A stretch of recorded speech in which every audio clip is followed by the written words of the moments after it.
Hello students, welcome to pen and paper.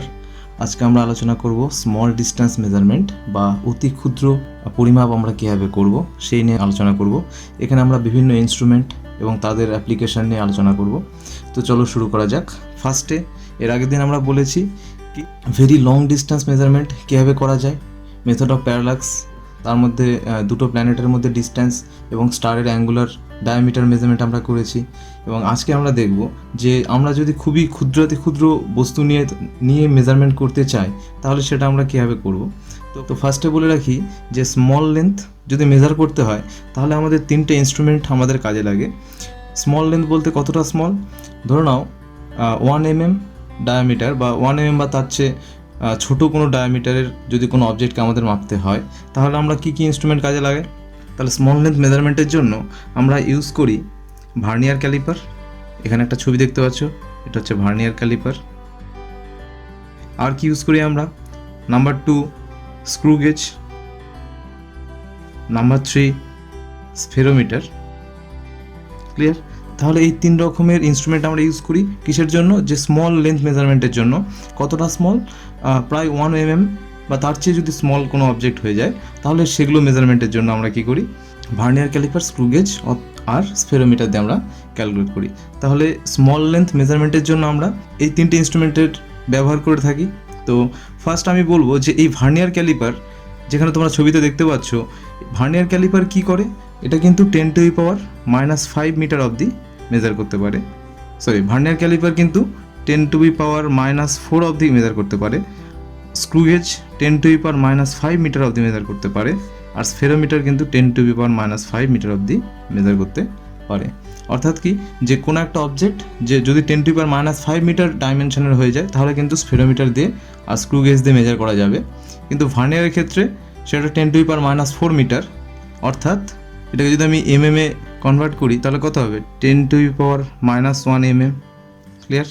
তার মানে কি, তার মানে 0.1 mm অবধি আমরা এখানে মেজার করতে পারবো। তার মানে কোনো একটা অবজেক্ট যদি 0.1 mm ডায়ামিটারের হয়ে যায়, এই ডাইমেনশনের যদি হয়ে যায় তাহলে কিন্তু আমরা স্লাইড ক্যালিপার্স দিয়ে কিন্তু তাকে মেজার করতে পারবো। কিন্তু কোনো একটা অবজেক্ট যদি 0.1 mm এর চেয়েও ছোটো হয়ে যায় তাহলে কি করব, তখন আমাদের কিন্তু স্ক্রু গেজ আর স্ফেরোমিটার ব্যবহার করতে হবে। তো স্ক্রু গেজের মেজারমেন্ট কতদূর করা যায়, 10⁻⁻5 মিটার অবধি, অর্থাৎ কি 0.01 mm। ক্লিয়ার? তো স্ক্রু গেজ অ্যান্ড স্ফেরোমিটার এই দুটো কিন্তু 0.01 mm অবধিও মেজার করতে পারবে। তার মানে কি, 1 mm এর 100 ভাগ ডাইমেনশনে যদি কোনো অবজেক্ট হয় তাহলে কিন্তু আমরা তাকে স্ফেরোমিটার আর স্ক্রু গেজ দিয়ে মাপতে পারবো। এটা কিন্তু স্ফেরোমিটার। ক্লিয়ার? তো এই যে ইনস্ট্রুমেন্টগুলো, এগুলোর মেকানিজম কীরকম, অর্থাৎ আমরা এগুলোকে প্র্যাকটিক্যালি কী করে ব্যবহার করব, স্লাইড ক্যালিপার্সকে কী করে ব্যবহার করব বা স্ফেরোমিটারকে কী করে ব্যবহার করব এবং স্ক্রু গেজের কী কনস্ট্রাকশন, এইসব বিষয় নিয়ে আমরা অন্য আলাদা ক্লাসে আলোচনা করব। তো আজকে আমরা জেনে রাখলাম যে এরা কত দূর অবধি মেজার করতে পারে। তাহলে এরপরে যদি আমি বলি যে এর চেয়েও যদি ছোটো কোনো অবজেক্ট হয়ে যায়, যেমন হিউম্যান সেল বা অ্যানিম্যাল প্ল্যান্ট সেল, তাহলে এইসব মেজারমেন্টের জন্য আমরা কি ইউজ করি, যদি কোনো একটা অবজেক্টের ডাইমেনশন 0.01 mm এর চেয়েও ছোটো হয়ে যায় সেক্ষেত্রে আমরা কি ইউজ করব, সেক্ষেত্রে দেখো আমরা তখন ইউজ করব অপটিক্যাল মাইক্রোস্কোপ, তাই না? তাহলে যেরকম ব্যাকটেরিয়া, তারপরে সেল, ব্যাকটেরিয়া, এইসব স্ট্রাকচার দেখার জন্য আমরা কি ইউজ করি, অপটিক্যাল মাইক্রোস্কোপ। তাহলে আমাদের একটা সেলের ডাইমেনশন কত হয়, আমাদের সেল কত হয়, 1 থেকে 100 মাইক্রোমিটার। বোঝা যাচ্ছে? তার মানে আমাদের সেলের ডাইমেনশন 1 থেকে 100 মাইক্রোমিটার হয়। আর 1 মাইক্রোমিটার মানে তোমার 1 মাইক্রোমিটার মানে 10⁻⁻6 মিটার। তাহলে কোনো একটা সেল বা অ্যানিম্যাল বা প্ল্যান্ট সেল যদি মাপতে হয় তার মানে কি 10⁻⁶ মিটার ডাইমেনশনের হয়ে থাকে। কিন্তু স্ফেরোমিটার 10⁻5 অবধি মেজার করতে পারবে, কিন্তু 10⁻6 মিটার বা এর ডাইমেনশনে যদি আসতে হয় তাহলে আমাদেরকে অপটিক্যাল মাইক্রোস্কোপ ইউজ করতে হবে। ক্লিয়ার? তো অপটিক্যাল মাইক্রোস্কোপ কত দূর অবধি মেজার করতে পারে, তাহলে অপটিক্যাল মাইক্রোস্কোপ সাধারণত কি ভিজিবল লাইট ইউজ করে না, তাহলে এটা কি ইউজ করে, ভিজিবল লাইট। তাহলে যে দৃশ্যমান আলো বা ভিজিবল লাইট ব্যবহার করে অপটিক্যাল মাইক্রোস্কোপ কি ছোটো ছোটো অবজেক্টগুলোকে লেন্সের মাধ্যমে এই ডাইমেনশনটাকে অনেক বড় করে দেখতে পায়। তাহলে ভিজিবল লাইটের ওয়েভলেন্থ কত হয়, এর ওয়েভলেন্থ হয় 4000 অ্যাংস্ট্রম টু 7000 অ্যাংস্ট্রম। ক্লিয়ার? তাহলে কোনো একটা অবজেক্ট 4000 অ্যাংস্ট্রমের কম হয় তাহলে কি সেটা আমরা এই অপটিক্যাল মাইক্রোস্কোপ দেখতে পাবো? নিশ্চয়ই নয়। তার মানে কি আমরা কিন্তু cell, animal cell, plant cell এগুলো কিন্তু আমরা অপটিক্যাল মাইক্রোস্কোপে দেখতে পাবো। কারণ কি এগুলো ডাইমেনশন 10⁻⁻6 মিটার এই রেঞ্জে। কিন্তু 4000 অ্যাংস্ট্রম মানে কি, 1 অ্যাংস্ট্রম মানে তোমার 1 অ্যাংস্ট্রম ইকুয়ালস টু 10⁻10 মিটার। বোঝা যাচ্ছে? তার মানে কি ভিজিবল লাইট ইউজ করে অপটিক্যাল মাইক্রোস্কোপের মাধ্যমে আমরা কি 4 × 10⁻⁷ মিটার অবধি দেখতে পাবো, তাই না? তাহলে 4 × 10⁻⁷ মিটার যদি কোনো একটা সেল বলো বা কোনো একটা অবজেক্ট বলো তার যদি, বা কোনো একটা পার্টিকেল বলো তার যদি ডাইমেনশন 4 × 10⁻⁷ মিটারের কম হয়ে যায়, তাহলে কি এই অপটিক্যাল মাইক্রোস্কোপ দিয়ে আমরা দেখতে পাবো সেটাকে? তাহলে অবশ্যই না। এটা তাহলে কি, এটা হচ্ছে তার লিমিটেশন। তাহলে এটা হচ্ছে অপটিক্যাল মাইক্রোস্কোপের লিমিটেশন। ক্লিয়ার? তাহলে আমাদের উদ্দেশ্য যে কোনো অ্যাটম বা মলিকিউল যদি মেজার করতে হয় যেটা ডাইমেনশন কোনো একটা সেলের ডাইমেনশনের চেয়ে অনেক কম, এটা ডাইমেনশন কত, কোনো অ্যাটম বা মলিকিউল, অ্যাটম অ্যান্ড মলিকিউল, এটা ডাইমেনশন কিন্তু 10⁻⁸ মিটার থেকে 10⁻⁻10 মিটার। ক্লিয়ার? তাহলে এই যে অ্যাটম অথবা মলিকিউলের যদি কোনো স্ট্রাকচার দেখতে হয়, তাহলে রিজলভ করতে হয়, তাহলে কি সেটা কিন্তু আমাদের অপটিক্যাল মাইক্রোস্কোপ দিয়ে আমরা দেখতে পাবো না। কারণ কি অপটিক্যাল মাইক্রোস্কোপ যে লাইট আমরা ব্যবহার করি সেটা হচ্ছে ভিজিবল লাইট বা দৃশ্যমান আলো, তার ওয়েভলেন্থ 4000 অ্যাংস্ট্রম থেকে 7000 অ্যাংস্ট্রম। এর চেয়ে যদি বড় কোনো অবজেক্ট হয় তাহলে এই লাইটের মাধ্যমে আমরা দেখতে পাবো, ঠিক আছে?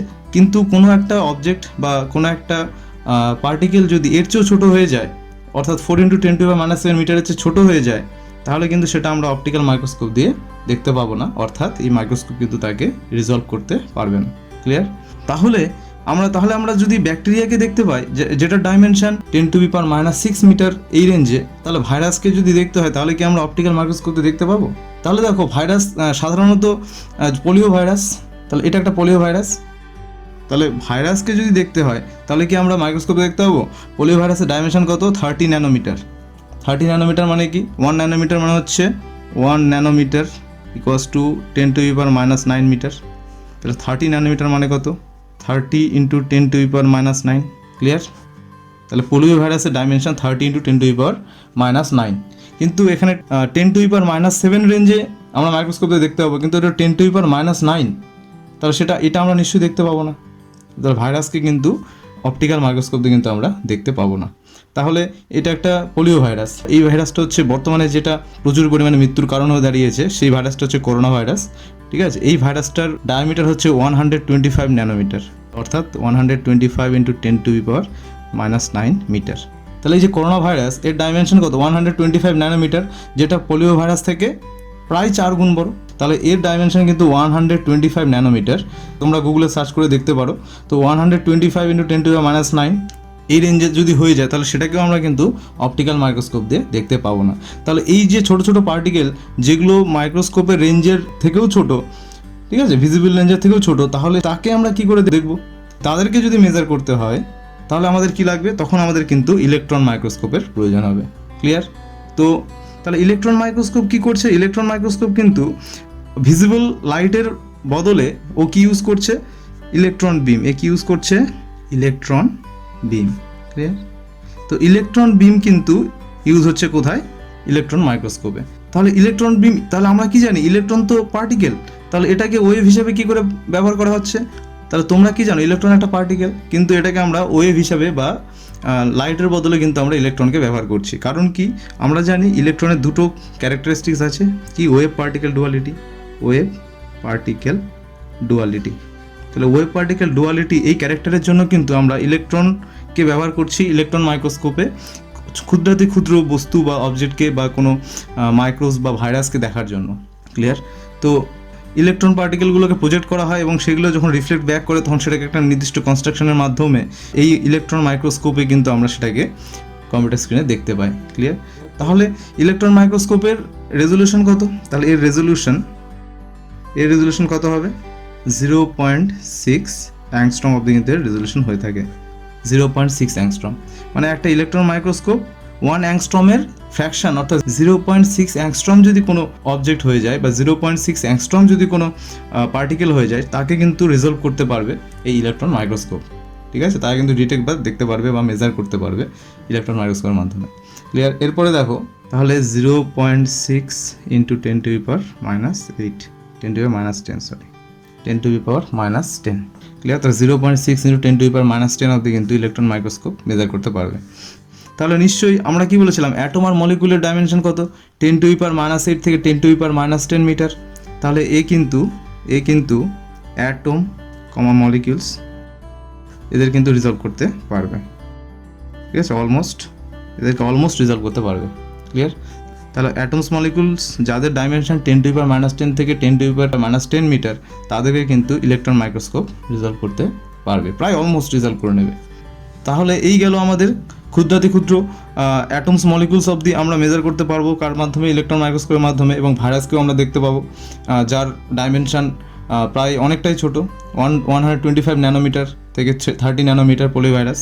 তাহলে এরপর দেখবো আমরা যে এই লেন্থ মেজারমেন্ট, তাহলে এর রেঞ্জ কত দূর হবে। তাহলে আমরা দেখি যে এর রেঞ্জ কত হবে, রেঞ্জ অফ লেন্থ বা লেন্থ কত দূর পর্যন্ত আমরা মেজার করতে পারি। তাহলে একটা নিউক্লিয়াসের রেঞ্জ কত, 10⁻⁻14 মিটার, এখান থেকে শুরু করে 10⁻26 মিটার, এই রেঞ্জে কিন্তু আমরা মেজারমেন্ট করতে পারি। 10⁻⁻14 মিটার এটা হচ্ছে নিউক্লিয়াস, আর এটা হচ্ছে ইউনিভার্স, ক্লিয়ার। তাহলে নিউক্লিয়াসের একটা মেজারমেন্ট 10⁻⁻4 মিটার থেকে আমরা মেজারমেন্ট কত দূর করি, 10⁻26 metre, that is dimension of the universe. তাহলে এত দূর পর্যন্ত কিন্তু আমরা মেজারমেন্ট করি। এবং এই মেজারমেন্ট, এই এত ছোট রেঞ্জ থেকে এত হাই রেঞ্জে মেজারমেন্টের জন্য কিন্তু আমাদের বিভিন্ন রকম মেজারমেন্ট পদ্ধতি আছে, বিভিন্ন রকম ইউনিট আছে। সেই ইউনিটগুলো কী কী একটু দেখব। তাহলে এদেরকে আমরা বলছি স্পেশাল লেন্থ ইউনিটস, ক্লিয়ার। কী কী ইউনিট আছে, নাম্বার 1 ছোটো মেজারমেন্টের জন্য fermi, 1 fermi equals to 10⁻⁻5 metre, clear. 1 angstrom equals to 10⁻⁻10 metre, clear. এবার অনেক বড় মেজারমেন্টের যেমন astronomical unit, 1 astronomical unit equals to, এটা কত হচ্ছে, এটা ইকুয়ালস টু 1.496 ইন্টু 10⁻11 মিটার, ঠিক আছে। তাহলে 1 অ্যাস্ট্রোনমিক্যাল ইউনিটের লেন্থ কত, 1.496 ইন্টু 10⁻11 মিটার। এটা অ্যাপ্রক্সিমেটলি সূর্য থেকে পৃথিবীর যা ডিস্টেন্স তার সঙ্গে সমান, ঠিক আছে। আর একটা কী আছে, 1 লাইট ইয়ার, 1 আলোকবর্ষ। 1 আলোকবর্ষ আমরা কাকে বলবো, 9.46 ইন্টু 10⁻15 মিটার। অর্থাৎ 1 আলোকবর্ষ বলতে যে আলো 1 বছরে যতদূর ডিস্টেন্স কভার করবে তাকে আমরা বলছি 1 আলোকবর্ষ। এবার তাহলে আমরা 1 আলোকবর্ষ কাকে বলবো, যে 3 ইন্টু 10⁻9 মিটার পার সেকেন্ড নিয়ে আলো, এই ভেলোসিটি নিয়ে আলো 1 বছরে যে ডিস্টেন্সটা অতিক্রম করবে তাকে আমরা কিন্তু বলবো 1 লাইট ইয়ার, ক্লিয়ার। তো আরেকটা ইউনিট কী আছে, লাস্ট যে ইউনিট সেটা আমরা বলছি 1 পারসেক। কাকে বলবো, 3.08 ইন্টু 10⁻16 মিটার। তাহলে তোমরা এগুলো মনে রাখবে যে এগুলো ছিল বিভিন্ন রকম লং ডিস্টেন্স, শর্ট ডিস্টেন্স থেকে লং ডিস্টেন্স মেজারমেন্টের বিভিন্ন রকম স্পেশাল কিছু ইউনিট, যেটা আমরা আজকে ক্যালকুলেট করলাম। তো আজকে আমরা কী শিখলাম, আজকে আমরা দেখলাম ফার্স্ট যে স্মল লেন্থ আমরা কীভাবে মেজার করব, তার জন্য তিনটে আমরা ইনস্ট্রুমেন্টের কথা এখানে বললাম। এদের রেঞ্জ আমরা দেখলাম যেটা কতটা রেঞ্জে মেজারমেন্ট করতে পারে। এরপর আমরা দেখলাম অপটিক্যাল মাইক্রোস্কোপ, ঠিক আছে, অপটিক্যাল মাইক্রোস্কোপের রেজলিউশন পাওয়ার কত, বা এটা কতটা ছোট অবজেক্টকে মেজার করতে পারে, বা এর লিমিটেশন কী, ঠিক আছে। তো অ্যাটমস আর মলিকুলসের জন্য আমরা কোন মাইক্রোস্কোপ ইউজ করি, অ্যাটমস মলিকুলস অথবা ভাইরাসের জন্য আমরা কোন মলিকুলস ইউজ করি, সেখান থেকে আমরা দেখলাম ইলেকট্রন মাইক্রোস্কোপ। এরপর আমরা কি দেখলাম যে রেঞ্জ অফ লেন্থ, যে আমরা ক্ষুদ্রাতি ক্ষুদ্র থেকে শুরু করে সবচেয়ে বড় মেজারমেন্ট করতে গেলে কী ইউনিট, স্পেশাল কী ইউনিট আমরা ব্যবহার করি, এখানে দেখলাম কিছু স্পেশাল ইউনিট, ঠিক আছে। এর মধ্যে Fermi, 1 angstrom, astronomical unit, parsec and light year, এগুলো আমরা দেখলাম। তো আজকের আলোচনার বিষয় অবধি ছিল। তোমরা যদি এই বিষয়ে যদি আর কোনো প্রশ্ন থাকে তোমরা কমেন্ট বক্সে কমেন্ট করতে পারো। আর পরের ক্লাসগুলো পাওয়ার জন্য চ্যানেলটিকে সাবস্ক্রাইব করবে। অ্যাটেনশন দেওয়ার জন্য ধন্যবাদ।